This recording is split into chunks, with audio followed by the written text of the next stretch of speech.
ادب نے کہاں پہنچایا؟ بشر حافی رحمت اللہ علیہ کو فرش سے لے کر عرش تک پہنچا دیا۔ یہ ہے ادب۔ ادب رہے گا تو انسان یہاں سے کہیں اور پہنچے گا، ادب نہیں رہے گا تو کچھ نہیں پہنچتا، آگے نہیں جا سکتا، چاہے اس کے وہ حسن و جمال کا مالک کیوں نہ ہو، وہ جاہ و جلال کا مالک کیوں نہ ہو، وہ صاحب اقتدار کیوں نہ ہو، وہ صاحب مالدار کیوں نہ ہو، وہ صاحب علم کیوں نہ ہو، اگر ادب نہیں ہے تو کچھ بھی نہیں ہے۔ پہلے ادب ہے، بعد میں علم ہے۔ اگر علم بہت ہے، ادب نہیں تو کچھ بھی نہیں، گویا کہ کچھ بھی نہیں۔ بے ادبی اتنی خطرناک ہوتی ہے کہ انسان کو پھر کہاں سے ذلیل اور رسوا کر کے رکھ دیتی ہے بے ادبی۔ احترام بزرگ و عزیزو، اللہ تعالیٰ کا ہم پر بے پناہ کرم اور اس کا احسان ہے کہ اس نے ہمیں پھر سے یوم جمعہ کا بابرکت وقت عطا کیا۔ دعا کریں اللہ تعالیٰ ہمیں اس کی قدردانی کی توفیق عطا فرمائے۔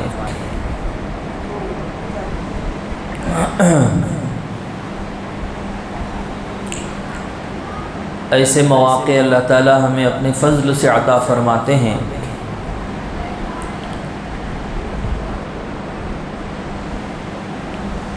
جو کچھ بھی اللہ تعالیٰ ہمیں عطا کرتے ہیں اس کی قدر بھی کرنا چاہیے۔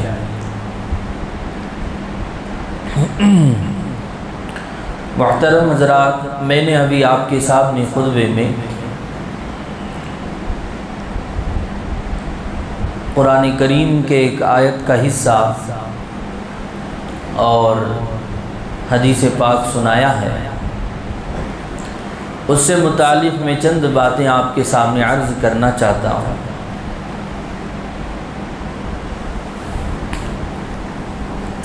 پچھلے جمعہ آپ کے درمیان میں زبان سے حفاظت سے متعلق، زبان کی کس طرح حفاظت کی جائے اور زبان کی اگر حفاظت نہ کی جائے تو کیا نقصانات ہیں، حدیث کی روشنی میں مختصر سا میں عرض کیا تھا۔ آج میں آپ کے سامنے قرآن و سنت کی روشنی میں ادب اور احترام، اسلام اس سے متعلق کیا کہتا ہے اور اللہ تعالیٰ اس سے کیا انعامات عطا کرتے ہیں، چند واقعات کے ذریعے میں آپ کو بتانا چاہتا ہوں۔ اللہ کے نبی صلی اللہ علیہ وسلم نے جو حدیث پاک ہمیں بتایا ہے، لیس من امتی من لم یجل کبیرنا ویرحم صغیرنا ویعرف لعالمنا حقہ۔ آپ علیہ السلام نے ارشاد فرمایا، وہ میری امت میں سے نہیں ہے جو ہمارے بڑوں کی تعظیم نہ کرے، جو ہمارے بچوں پر رحم نہ کرے اور ہمارے علماء کا حق نہ پہچانے۔ ایک حدیث میں اس طرح ذکر ہے، ایک حدیث میں یہ ہے کہ جو ہمارے بڑوں کی تعظیم نہ کرے اور ہمارے بچوں پر، چھوٹوں پر رحم نہ کرے، وہ میری امت میں سے نہیں ہے۔ اس وقت دین سے دوری کا سبب سمجھیے کہ آپس میں ایک دوسرے کا ادب احترام نہیں ہے، یہ دین سے دوری کا سبب ہے۔ وجہ ہے قرآن و سنت سے دور ہونے کی وجہ ہے کہ نہ بڑوں کا احترام، نہ چھوٹوں پر شفقت، نہ والدین کا ادب ہے، نہ بھائیوں کا، بہنوں کا ادب ہے، نہ رشتہ داروں کا ہے، نہ اپنے بڑوں کا ہے، کسی کا ادب نہیں۔ ایک بے انتہا بے ادبی، یوں سمجھیے۔ ہر کوئی یہ سمجھتا ہے کہ ادب کیا ہے۔ ایک زمانہ ایسا تھا کہ بڑوں کے سامنے نگاہیں نہیں اٹھتی تھیں، نظریں نہیں اٹھاتے تھے۔ اب الٹا زمانہ ہے کہ بڑے چھوٹوں کا ادب کریں، چھوٹے بڑوں کا نہیں کریں۔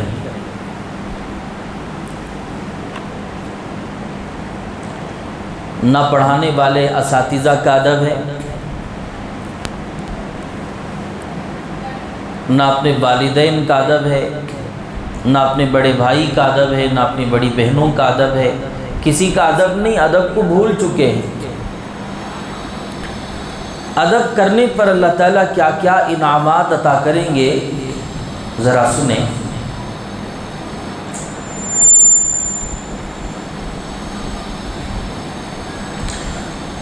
امام احمد بن حنبل رحمۃ اللہ علیہ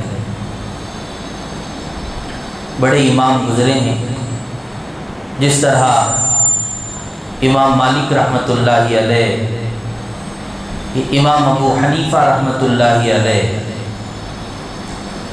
اسی طرح امام احمد بن حنبل رحمۃ اللہ علیہ بھی ہیں، بڑے امام گزرے ہیں، اور دین کے خاطر انہوں نے بڑی قربانیاں برداشت کی ہیں، ان پر بڑے ظلم و ستم ہوئے ہیں، بے انتہا ظلم و ستم۔ ایک مرتبہ امام احمد بن حنبل رحمۃ اللہ علیہ سفر میں تھے، ان کے ساتھ ایک شاگرد بھی تھے۔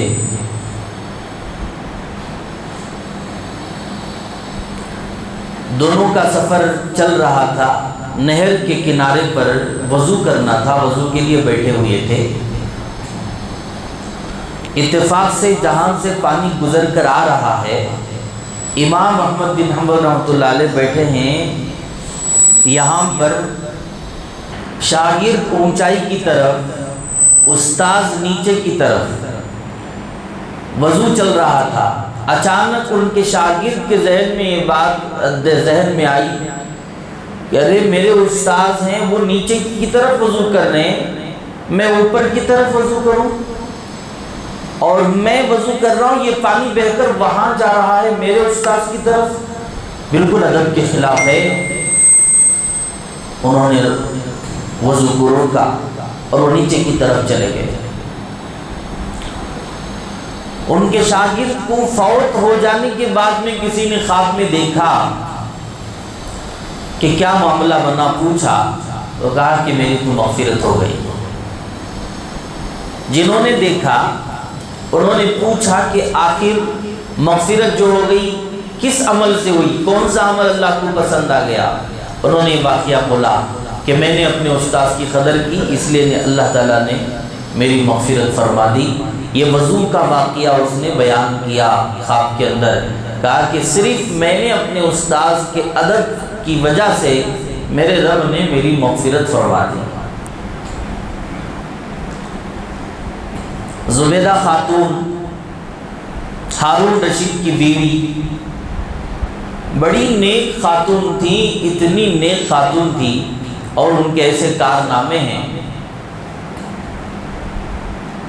حج کے لیے گئی، جب وہاں دیکھتی ہیں ملکہ زبیدہ کہ حاجی لوگ پانی کو خرید کے پی رہے ہیں، استعمال کر رہے ہیں، جو پانی استعمال کا ہے وہ بھی خریدنا پڑتا تھا 1 درہم میں 2 درہم میں۔ ملکہ زبیدہ نے جب یہ دیکھا تو ارادہ کر لیا کہ کچھ پانی کا انتظام کر دینا چاہیے۔ ہارون رشید کی بیوی تھی، ملکہ تھی، انہوں نے ارادہ کیا تقریباً بغداد سے میدان عرفات تک انہوں نے نہر بنائی۔ پانی وہاں سے بغداد سے مکہ آیا کرتا تھا نہر سے۔ نہر بنانا کوئی معمولی بات نہیں ہوتی۔ جب اس زمانے کے دانشوروں کو انہوں نے اعلان کیا کہ جاؤ جا کے پروگرام بناؤ، پلاننگ ڈالو، انجینئر اس زمانے کی جو ہیں، کیا خرچ ہوتا ہے کیا نہیں ہوتا ہے، انہوں نے سارا خرچ ایسا بتا دیا کہ دیکھ کر وہ ہمت ہی ہار جائیں۔ صرف پائپ ڈالنے کا اس زمانے میں جو رواج ہے، وہ زمانہ ایسا نہیں تھا۔ پانی کی اگر ضرورت ہو، کسی علاقے میں مستقل نہر کی ضرورت پڑتی تھی، نہر بنانا پڑتا تھا۔ تو بہرحال جب وہ سارا پلان ان کے سامنے رکھا گیا، اتنی بڑی رقم اس میں لگ جائے گی، ہمت نہیں ہاری۔ خاتون زبیدہ عورت ذات ہونے کے باوجود اتنی نیک خاتون تھی، کہنے لگی کہ اگر مزدور ایک کدال مارے اور ایک کدال کے بدلے 1 درہم مانگے پھر بھی یہ کام ہونا چاہیے۔ ایک کدال کے بدلے 1 درہم مانگے پھر بھی اس کام کو مکمل ہونا چاہیے۔ تقریباً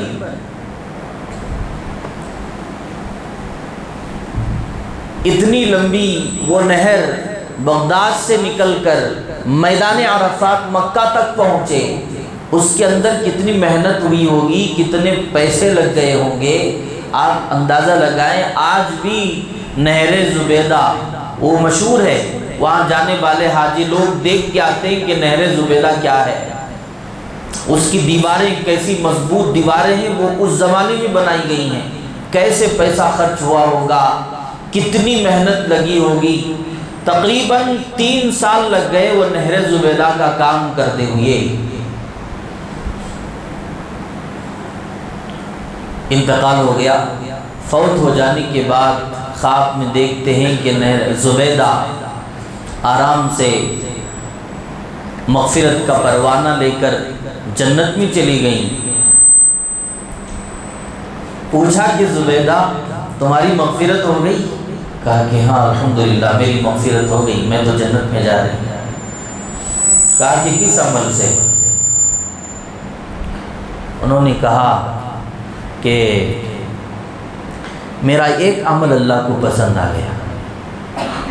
خواب دیکھنے والے نے کہا کہ ہاں تمہاری تو مغفرت ہونا ہی ہے، تم تو پوری نہر بنا کے چلی گئی، تمہاری تو مغفرت تو طے ہے، آپ تو اتنا بڑا کارنامہ انجام دے کے چلی گئی۔ زبیدہ نے کہا کہ نہیں بابا نہیں، نہر کا ذکر ہی نہیں ہوا پھر بھی میری مغفرت ہو گئی، نہر کا ذکر ہی نہیں ہوا میری مغفرت ہو گئی۔ کہا کہ وجہ یہ ہے کہ ایک مرتبہ میں بھوک کی حالت میں تھی، میں چند عورتوں کے ساتھ کھانے کے لیے بیٹھی ہوئی تھی، کھانا کھا رہی تھی، پہلا لقمہ ہی تھا، میں منہ میں رکھنے والی تھی، اچانک مؤذن نے آواز دی اللہ اکبر کہہ کر،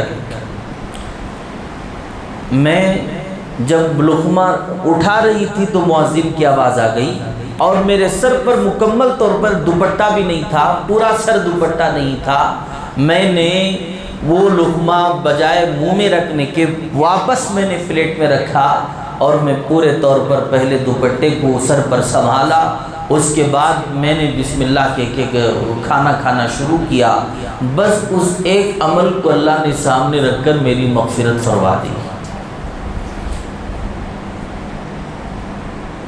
تو بہرحال ادب ایسا ہے، ادب کی وجہ سے صرف اللہ اکبر اذان سنائی دی، اور انہوں نے ادب کی وجہ سے میرے رب کا نام میرے کانوں میں آ رہا ہے، آواز پہنچ رہی ہے، میں کھانا کھاؤں جبکہ میرے سر پر دوپٹہ نہیں، میں نے لقمہ واپس رکھا اور میں نے دوپٹہ سنبھالا، پھر میں نے کھانا شروع کر دیا۔ بس اس وجہ سے اللہ نے کہا کہ تم نے میرے نام کا اتنا ادب کیا، بس جاؤ میں اس ادب کی وجہ سے مغفرت کر دیتا ہوں۔ بولو سبحان اللہ۔ بھائیو پیارو، کیا چیز ہے ادب! اسی لیے کہا جاتا ہے کہ با ادب با نصیب، با ادب بولو نا تھوڑا، با ادب با نصیب، بے ادب بے نصیب۔ ادب رہے گا تو نصیب والا بنے گا، بے ادبی رہے گی تو بے نصیب بن جائے گا، کہیں کا نہیں رہے گا۔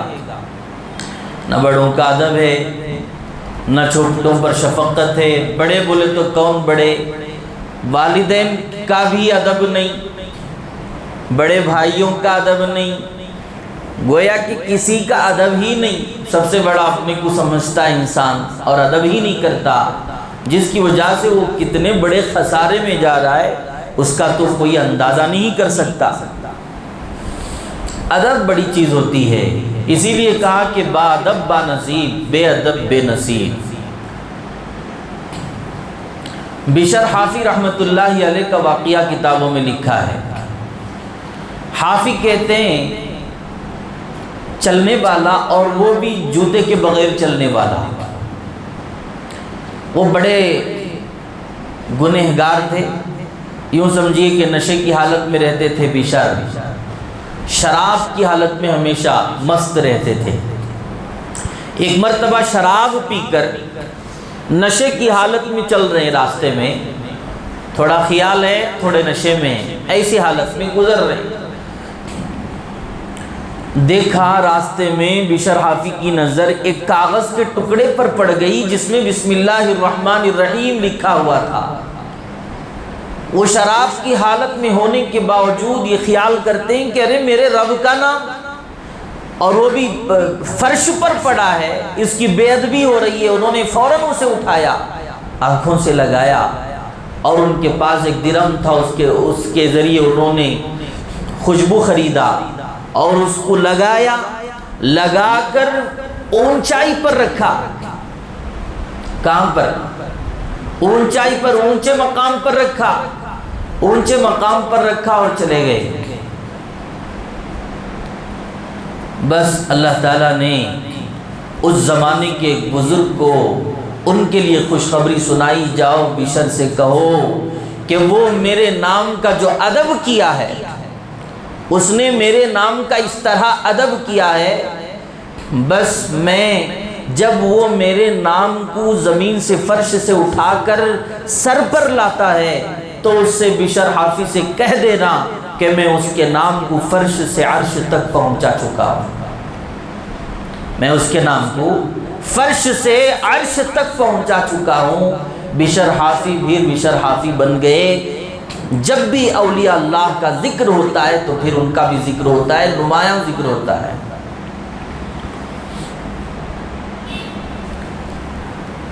ایک مرتبہ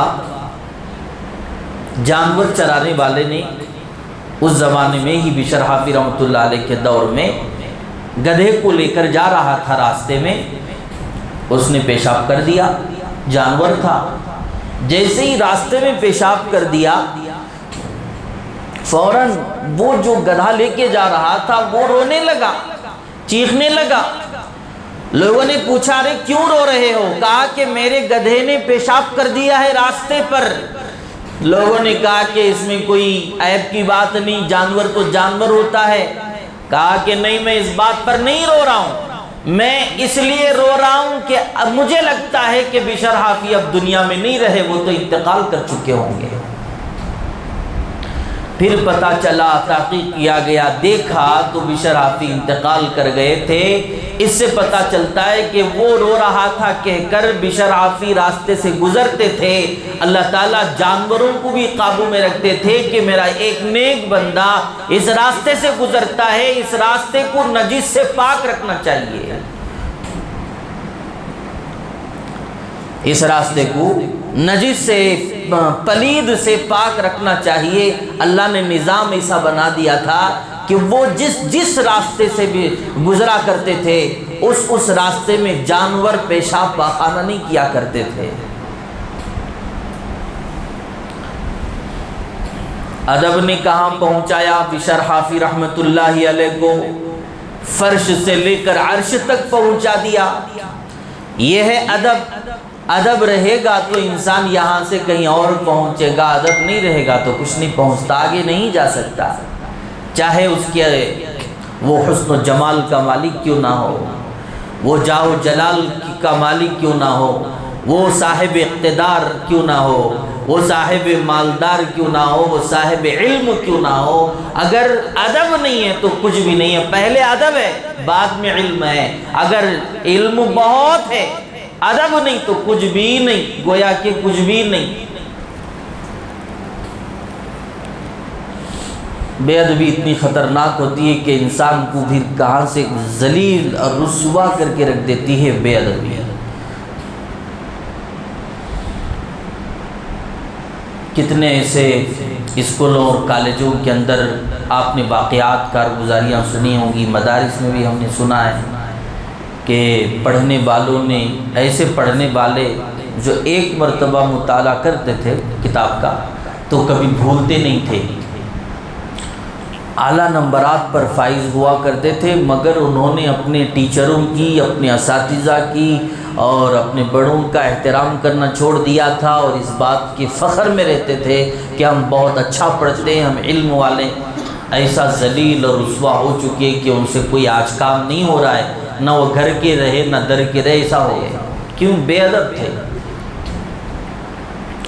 ہزاروں واقعات آپ کو ایسے ملیں گے۔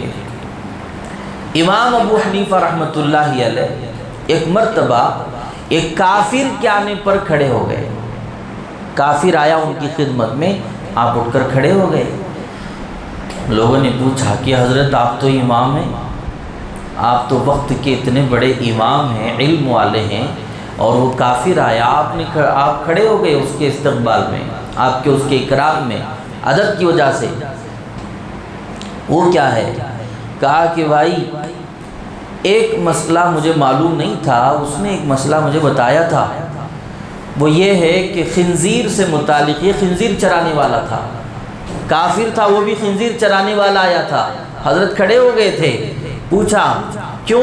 کہا کہ خنزیر سے متعلق مجھے چند مسئلوں کے بارے میں ڈاؤٹ تھا، اگر میں اس کے چرانے والوں کو پوچھ لوں تو مجھے پتہ چل جائے گا کہ کیا مسئلہ ہے، اس سے کیا سمجھ میں آتا ہے، وہ انہی سے سمجھ سکتا تھا، میں اس کے ذریعے سے اس مسئلے کو سمجھا تھا، تو میں سمجھا کہ یہ مسئلے میں یہ میرا استاد ہے، اب وہ میرا استاد بن گیا ہے تو اس کا مجھے ادب بھی کرنا چاہیے، میں امام ضرور ہوں مگر میں اس کا ادب کرتا ہوں، ایک مسئلہ اس نے مجھے سمجھایا ہے۔ زندگی بھر ایک کا ادب کرتے رہے حضرت امام ابو حنیفہ رحمۃ اللہ علیہ۔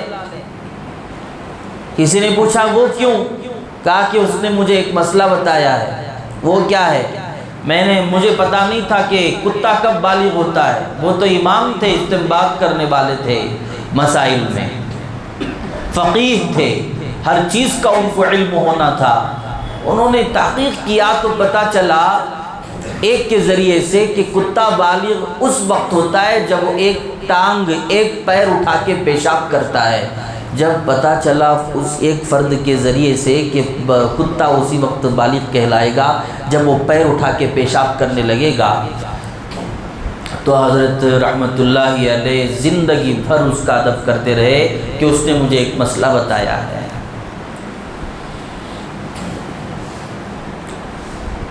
اللہ تعالی ہم سب کو بھی ادب کرنے کی توفیق عطا فرمائے۔ سلطان محمود غزنوی رحمۃ اللہ علیہ وقت کے سلطان تھے، ان کے دربار میں ایک محمد نام کا آدمی رہتا تھا۔ کس نام کا؟ محمد نام کا ایک آدمی رہتا تھا۔ ایک مرتبہ سلطان نے اس کو تاج الدین کہہ کے بلایا، تاج الدین ادھر آؤ، اور کام بتایا۔ وہ حیران ہو گیا کہ میرا نام محمد ہے اور مجھے تو پیار سے محمد کہہ کے سلطان بلایا کرتے تھے، آج کیا بات ہے تاج الدین کہنے لگے۔ دیکھا اس دن بار بار مجھے جب بھی بلانے کا موقع ہوتا ہے تاج الدین کی آواز لگاتے ہیں بادشاہ وقت سلطان محمود غزنوی۔ اس نے دوسرے دن دربار میں آنا چھوڑ دیا۔ ایک دن گزر گیا، دوسرا دن گزر گیا، تیسرا دن جب آیا تو محمود غزنوی رحمۃ اللہ علیہ نے پوچھا کہ آخر تم وہ جو غلام تھا محمد وہ نہیں آ رہا ہے، کیا بات ہے؟ تحقیق کیا گیا تو 2-3 دن سے غیر حاضر ہے۔ کہا کہ جاؤ اسے بلا کے لاؤ، اسے بلا کے لائے۔ پوچھا کہ کیوں نہیں آ رہے ہو، نہیں آنے کی وجہ بتائیے۔ کہا کہ سلطان ہمیشہ آپ میرے نام سے مجھے پکارتے تھے محمد کہہ کے، مگر تم نے ایک دن مجھے تاج الدین کہہ کے بلانا شروع کر دیا۔ تاج الدین بھی کوئی غلط بات نہیں ہے، نام غلط نہیں، اچھا نام ہے، دین کا تاج ہے، مگر اس نے سمجھا کہ ناراض ہو چکے ہیں سلطان میرے بارے میں۔ سلطان آپ نے مجھے محمد نہیں کہہ کے پکارا، تاج الدین کہہ کے پکارا، اس لیے میں سمجھا کہ آپ کی نظر میں میں کچھ ذلیل ہو چکا ہوں، میں اس لیے ادب کی وجہ سے یہاں پر آنا میں چھوڑ دیا۔ تو محمود غزنوی رحمۃ اللہ علیہ قربان جائیں، ایسے عاشق رسول رونے لگے، آنسو بہانے لگے۔ بہت دیر رونے کے بعد کہا کہ بھائی میں تم کو تاج الدین کہہ کے جو بلایا تھا وہ ناراض ہونے کی وجہ سے نہیں، میں جس وقت آپ کو بلایا تھا تاج الدین کہہ کے اس وقت میں وضو سے نہیں تھا، میں بے وضو تھا۔ جب کبھی بھی میں تمہیں محمد کہہ کے پکارتا تھا تو میں باوضو رہا کرتا تھا، اس وقت میں جب تاج الدین کہہ کے پکارا اس وقت میں بے وضو تھا۔ میں یہ گوارا نہیں کیا کہ میرے نبی کا نام میں بغیر وضو کے لے لوں، میرے نبی کا نام میں بغیر وضو کے لے لوں، اس لیے میں اس وقت آپ کو تاج الدین کہہ کے پکارا تاکہ میرے نبی کے نام میں بے ادبی نہ ہو جائے۔ اللہ اکبر کبیرہ۔ میرے عزیزو پیارو، ادب کا کیا ہوتا ہے، ادب کی انتہا کر دی حضرت محمود غزنوی رحمۃ اللہ علیہ نے۔ وہ بھی کوئی معمولی آدمی نہیں تھا، وہ 100 200 1000 ایکڑ کا مالک نہیں تھا، وہ تو وقت کا سلطان تھا۔ اس کے اشارے پر فوج کام کرتی تھی۔ وقت کا سلطان ہونے کے باوجود، بادشاہ ہونے کے باوجود اتنا نیک تھا کہ اللہ کے نبی کا نام بھی وہ بغیر وضو کے نہیں لے رہا ہے۔ اس سے آپ اندازہ کر سکتے ہیں کہ وہ کتنا دیندار تھا۔ اللہ اکبر کبیرہ۔ اللہ تعالی ہم سب کو بھی ادب کے ساتھ، احترام کے ساتھ زندگی گزارنے کی توفیق عطا فرمائے۔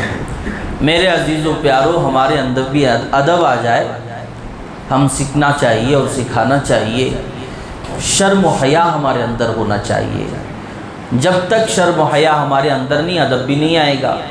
شرم ایمان کا حصہ ہے، حیا ایمان کا حصہ ہے کہ ہم اتنے بے حس ہو گئے، اتنے بے شرم ہو گئے، نہ ہم بڑوں کو بڑے سمجھتے ہیں، نہ ہم بڑوں کا احترام کرتے ہیں، نہ ہم چھوٹوں پر شفقت کرتے ہیں، کچھ بھی نہیں کرتے، تو انسان پھر انسان نہیں رہتا۔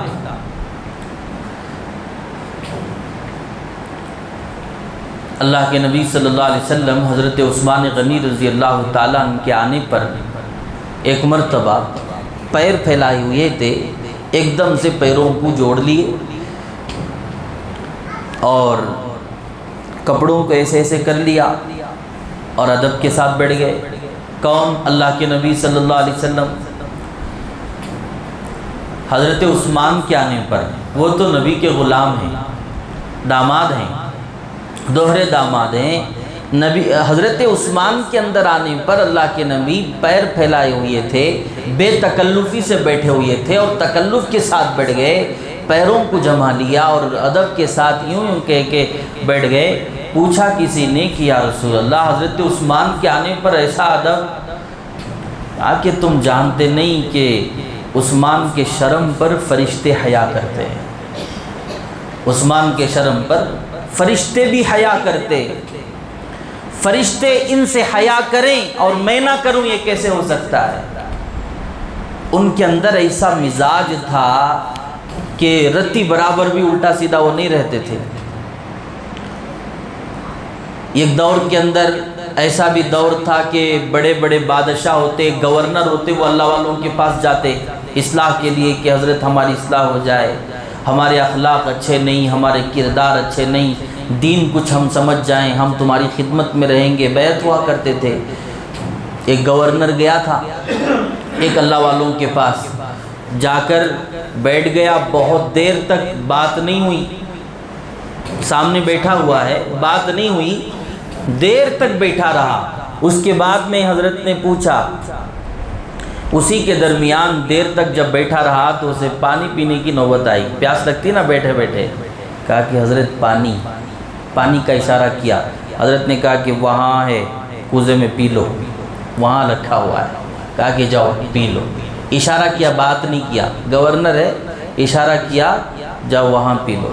وہ گورنر جا کے پانی پیا اور اس گلاس کو ٹیڑھا رکھ کے آیا، جیسا گلاس رکھنا چاہیے ویسے نہیں رکھا اس نے، گلاس کو کسی طرح اور ٹیڑھا رکھ کے آ گیا، دیر تک حضرت بیٹھے رہے۔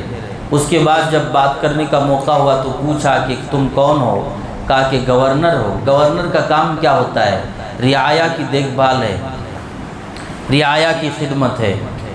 حضرت غصے میں آ گئے، کہا کہ اس کوزے پر تم جو گلاس رکھے ہو اس گلاس کے رکھنے کا طریقہ تمہیں نہیں آتا، تم گورنر بنے ہوئے ہو، اتنے بے ڈھنگے ہو تم کہ وہ گلاس رکھنے کا طریقہ نہیں آتا، تم تو ظالم ہو، تم تو ظالم ہو۔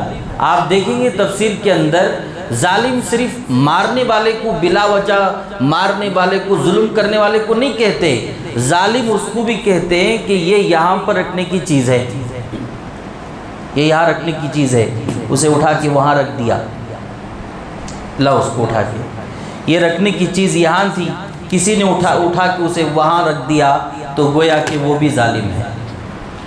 جو چیز جہاں پر رکھی جائے گی وہیں پر رکھی جائے گی، اگر وہ کسی نے اٹھا کے کسی اور جگہ پر رکھ دیا تو اس کو بھی ظالم کہیں گے۔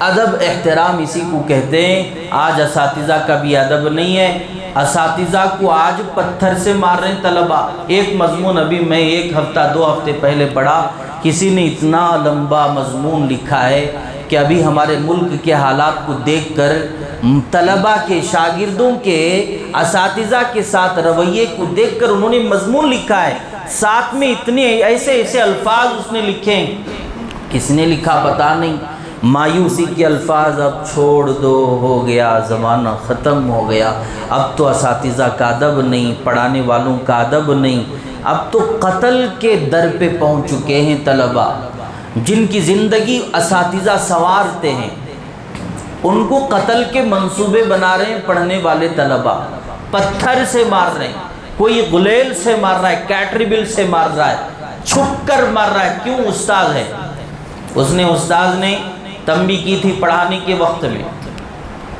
ایسے بھی طلبہ ہم نے دیکھے ہیں کہ مارنے کی وجہ سے استاد کے جوتے ہضم ہو گئے، سختی کرنے کی وجہ سے گاڑی پنچر کر کے چلے گئے، سختی کرنے کی وجہ سے گاڑی کے وائر کاٹ کے چلے گئے، کیوں؟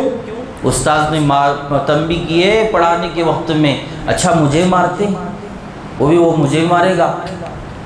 کسی نے ایسا بھی کہا ہے کہ اگر تم نے مجھے مارا تو ہم گاؤں کے اندر بھی آپ کو داخل نہیں ہونے دیں گے، ہمارے محلے کے اندر بھی داخل نہیں ہو سکتے تم۔ اساتذہ کو دھمکیاں، پڑھانے والوں کو مارنے کی دھمکیاں، اور کچھ مار بھی رہے ہیں۔ ایسے بھی حالات یو پی میں آپ دیکھ رہے ہوں گے، وہ واٹس ایپ کے اندر ایسی خبریں آتی ہیں، اب تو اساتذہ پڑھانے والے مایوس ہو چکے ہیں، ارے پڑھنے والا ہو تو پڑھاؤ، ورنہ تو اسے سلام کر کے بھیج دو، جانے دو، جہنم میں جانے دو، اس لیے کہ جو دین سے دور رہے گا وہ جہنم میں جائے گا۔ علم دین جسے نہیں رہتا وہ تو ضرور وہاں چلا جائے گا جہاں نہیں جانا چاہیے۔ استاذ اس کی زندگی کو بنا رہا ہے، سنوار رہا ہے، استاذ اسے جہنم سے بچانے کی کوشش کر رہا ہے، اور یہ استاذ کو تکلیف پہنچانے میں لگا ہوا ہے۔ اب ادب نہیں ہے، احترام نہیں ہے، جوانوں کے اندر بھی یہی بات ہے۔ عرض یہی کرنا چاہتا ہوں کہ اپنے بڑوں کا احترام کریں، اپنے اساتذہ کا احترام کریں، زندگی بھر کریں اساتذہ کا احترام۔ بڑوں کا احترام، بڑے بڑے ہوتے ہیں، چھوٹے چھوٹے ہوتے ہیں۔ اللہ کے نبی نے فرما دیا اگر کوئی بڑوں کا ادب نہیں کرتا، چھوٹوں پر احترام، چھوٹوں پر شفقت نہیں کرتا، وہ میری امت میں سے نہیں ہے۔ اتنا ناراضگی کا اظہار اللہ کے نبی نے کیا ہے، لیس من امتی، میری امت میں سے نہیں ہے وہ شخص، وہ تو گویا کہ باہر ہے میری امت سے، جو ہمارے بڑوں کا احترام نہیں کرتا، جو چھوٹوں پر شفقت نہیں کرتا۔ ادب کرو نا یارو، ادب احترام، کس طرح ادب ہونا چاہیے، گھروں میں ادب کیا ہونا چاہیے، سفر میں ادب ہونا کیا ہونا چاہیے، کون آ رہا ہے کون جا رہا ہے، ہم کیسے چل رہے ہیں، چلنے میں، اٹھنے میں، بیٹھنے میں، بولنے میں، سننے میں، ہر چیز میں ادب ہے۔ ابھی جاؤ راستے میں کتنے ایسے نوجوان مسلمان جاتے جاتے پان کھا کے یوں تھوکتے ہیں، کوئی ادھر سے آیا اس کے اوپر پڑ گیا۔ میں اپنے آنکھوں سے دیکھا ہوں، آپ بھی دیکھے ہوں گے، بلا وجہ جاتے جاتے تھوکنا، پھر جاتے رہنا، گاڑی چلاتے رہنا، بے شرم پیچھے کون آ رہا ہے وہ بھی نہیں دیکھ رہا ہے۔ مسلمان نوجوانوں کا کام ہے، اب وہ جو مسافر ہے وہ گالی نہیں بولے گا تو کیا بولے گا؟ وہ تیلگو میں بولے گا، لعنت کرے گا، تو نہیں کیا کرے بتائیے؟ بجائے دائیں طرف اور بائیں طرف دیکھنے کے فوراً تھوک دینا۔ تم پان کھا رہے ہو، تم پتہ نہیں کیا کھا رہے ہو، تم تھوکتے چلے جا رہے ہو۔ ارے کوئی نمازی جا رہا ہے، وہ اللہ کے گھر جائے گا نماز پڑھنے کے لیے، تم تھوک کے چلے گئے، اس کے اوپر چھینٹے پڑ گئے، وہ جائے گا نماز کے لیے، نماز میں کھڑا ہوگا۔ شرائط میں سے بدن کے پاک ہونے کے ساتھ کپڑوں کا پاک ہونا بھی ضروری ہے نمازی کے لیے۔ اب تم تھوک کے جو پلید کر چکے ہو، اب وہ نماز کیسے پڑھے گا؟ مسافر جائے گا اپنے مقام پر، پہنچتے پہنچتے نماز ضائع ہو جائے گی۔ اس لیے نوجوانوں کا حال ہے، راستوں میں چلتے ہوئے یہ حال، بلا وجہ تھوکنا۔ کچھ لوگوں کا حال ہوتا ہے بلا وجہ تھوکنا، بات کر رہا ہے تھوک رہا ہے۔ جا کے ڈاکٹروں سے پتہ کرو، جس کے زبان میں آج پانی نہیں آ رہا ہے، وہ باٹل رکھ کے پھر رہے، آفس جاتا ہے بوتل لے کے جاتا ہے، کاروبار کے لیے جاتا ہے باٹل رکھ کے جاتا ہے، 2 منٹ کو ایک بار پانی یوں ڈال رہا ہے، 2 منٹ کو ایک بار یوں پانی ڈال رہا ہے۔ پوچھو کیوں؟ پانی زبان میں نہیں آتا۔ اگر 1 گھنٹہ میں پانی کے بغیر رہ گیا تو میری موت ہو جائے گی۔ یہ جو پانی نکل رہا ہے، تھوک نکل رہا ہے زبان میں، یہ اللہ کی نعمت سمجھو جوانوں۔ تم گٹکا کھا کے جو تھوک رہے ہو، آخر زمانے میں ہو جائے گا کہ تر زبان نہیں ہو رہی ہے، زبان تر نہیں ہوتی، بھیگتی نہیں، اب اس کی وجہ سے پانی لے کے پھرنا پڑتا ہے، بیماری کی وجہ سے اسی بیماری میں فوت ہو جائے گا۔ کسی نے ابھی ہمارے ائمہ میں سے ایک صاحب نے کہا کہ یہ دعوت میں پہنچے تھے، انہوں نے بار بار یوں ناک کو کر رہے تھے، سردی بہت زیادہ۔ میں نے کہا کہ سردی کیوں اتنی ہو گئی؟ ہاں حضرت، اس سردی کو لانے کے لیے میں نے 15,000 خرچ کیے۔ کتنے؟ سردی کو بھگانے کے لیے نہیں، سردی کو لانے کے لیے میں نے 15,000 روپے خرچ کیے۔ وہ گھبرا گیا، ہمارے اور بھی ساتھی تھے، پوچھے، ہنسنے لگے، آج تک ہم نے سنا تھا کہ سردی کو دور کرنے کے لیے ہم دوائی کھاتے ہیں، آپ سردی لانے کے لیے دوائی کھائے؟ نہیں، دوائی نہیں، 15,000 روپے مستقل ڈاکٹروں کے پاس دوائی کرتے کرتے ہو گئے۔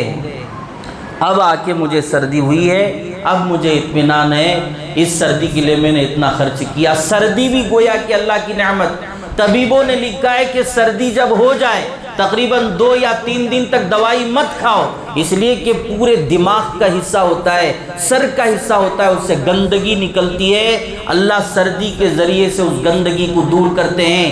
اگر سردی نہ ہو تو پھر انسان کی کھوپڑی خراب ہو جائے گی۔ سردی بھی اللہ کی نعمت، تھوک بھی اللہ کی نعمت، یہ جو کچھ اندر ہمارے ساری اللہ کی نعمت ہے، اس لیے سمجھنا چاہیے۔